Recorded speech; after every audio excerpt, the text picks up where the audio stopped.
So it is Friday the 13th, and I wanted to talk about Friday the 13th, but I'm not included in that anymore. So I'm showing Friday the 13th at my theater. Let's see how many times I can say Friday the 13th in this video.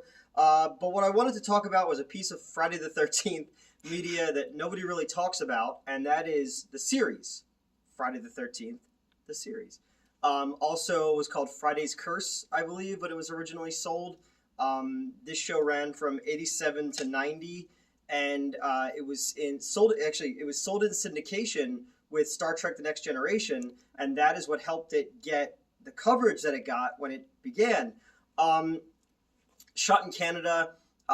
It was about a antique shop owner, Lewis, who makes a deal with the devil, and it curses all the items in the store to spread the devil's evil. And when Lewis, breaks the deal, the devil comes and claims him. And then his niece and nephew, Ryan and Mickey, who are cousins but have like strong sexual chemistry on the show.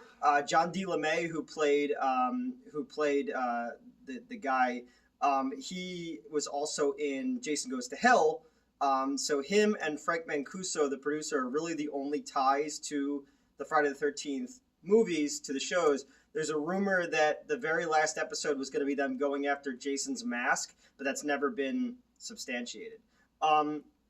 This show was awesome when I was a kid. It was hardcore R-rated stuff for TV, and a good reason why it was taken off TV was because of its depictions of sexuality and gore. David Cronenberg directed an episode about a faith healer who had this glove, and he would touch people and heal them, but it would take their sickness and then he would have to pass it on to someone else. And it was really fucked up, cool body horror stuff. The pilot episode has Sarah Polley in it, who you probably know from like Baron Munchausen or Zack Snyder's Dawn of the Dead. I used to watch this show religiously on Saturday afternoons on Fox Philly, and the funny thing about it is this show led to my parents getting divorced. And I wanted to tell this story in the past when I talked about Friday the 13th stuff. But so my parents got married really young, and my mom had me when she was 16 years old, and they got married young, they had kids young. And my dad used to let us watch Friday the 13th, the series. Actually, we used to watch Friday the 13th, the series, Monsters, The Twilight Zone from the 80s, fucking Freddy's Nightmares, War of the Worlds, Tales from the Dark Side, Tales from the Crypt. The 80s were amazing when it came to syndicated TV horror. They all had amazing opening title sequences, too. The 80s Twilight Zone series has one of the scariest opening credits ever.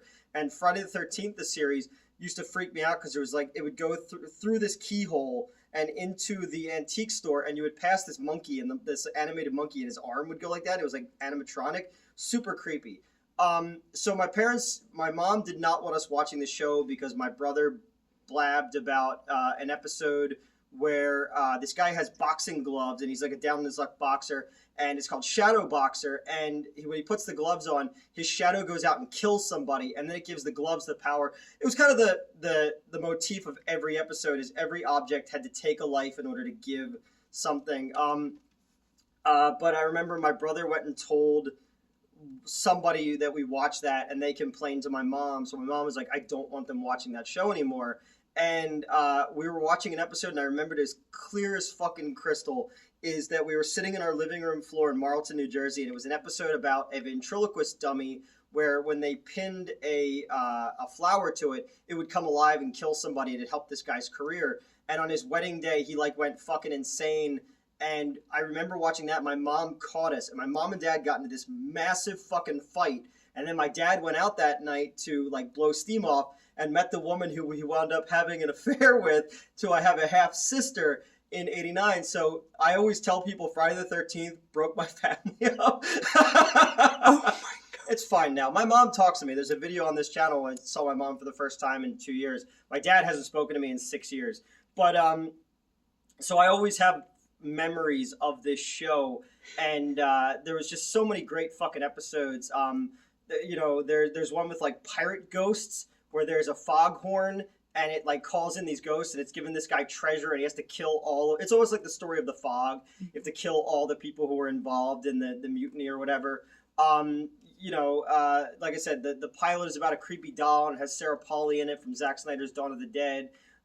There's like one where they have to go and infiltrate like or not a convent, like wherever monks are, and they have to pretend that Robbie, who's Nikki in the show, who's a beautiful kooky redhead, so Not your type at all. not at all, right? And they have to pretend that she's a guy, so they have to like put her hair back and wrap her tits, and it's just like it's obviously a hot chick, you know. And anytime this guy writes with a pen, whoever's name he writes down, that dies, and which I was like, isn't that kind of like Death Note a little bit? This show, like a lot of shit from this, you see show up in like the X-Files. There was a show called Warehouse 13 that just straight up fucking plagiarized this show.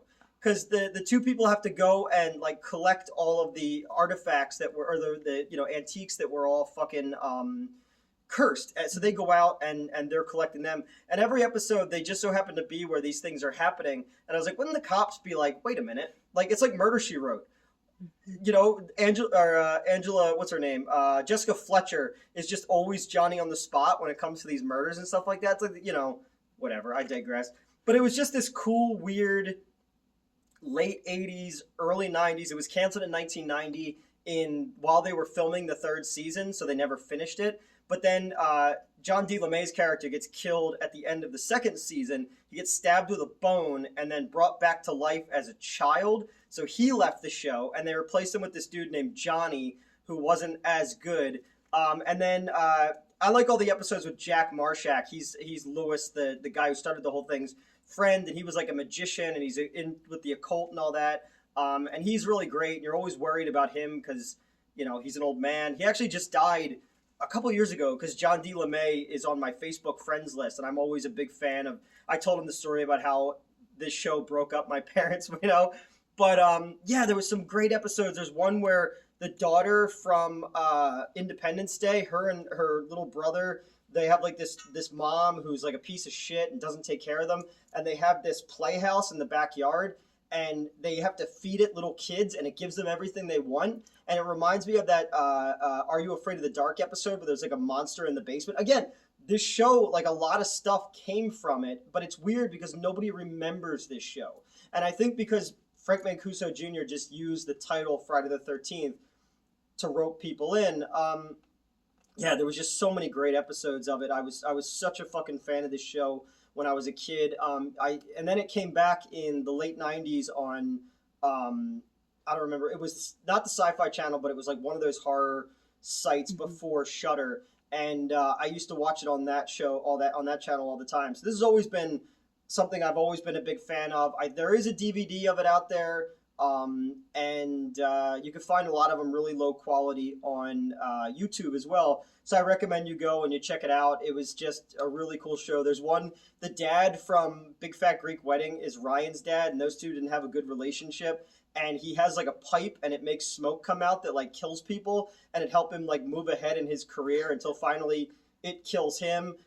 There's fucking one where the dude who played Mr. Hand in Fast Times at Ridgemont High, and he was also My Favorite Martian, is like this. He's kind of basically playing Jack Kirby, and he created this comic book character, and like there's only the first issue is like really hard to find, and this guy takes it, and he can bring the monster from the comic out to kill the people who fuck with him and stuff like that. It's really bizarre. There's one where this ugly girl gets a compact, and everyone who she shines the light on sees her as beautiful and makes them fall in love with her. There's one where Vanity, who was fucking Prince's protege, is in it, and like another, I don't know, there's a million of them. I remember them all so fucking well. There's also some like really sad ones where like this people couldn't have a baby, and they had this baby carriage because their baby died, and they put it in it, but they have to keep murdering people to keep the baby alive. It's fucked up, weird stuff like that. So my recommendation for Friday the 13th, as much as I love Jason, and I still need to see the remake. I'm waiting to watch the remake. Jason X is my favorite after Part 5 because 5 is a dirty, filthy porno movie with big old titties in it. So I'm a big fan of that. Check out Friday the 13th, the series. It's pretty damn good. It's fun. It's one of my favorite things growing up. And again, it broke my family. So that's it. Happy Friday the 13th.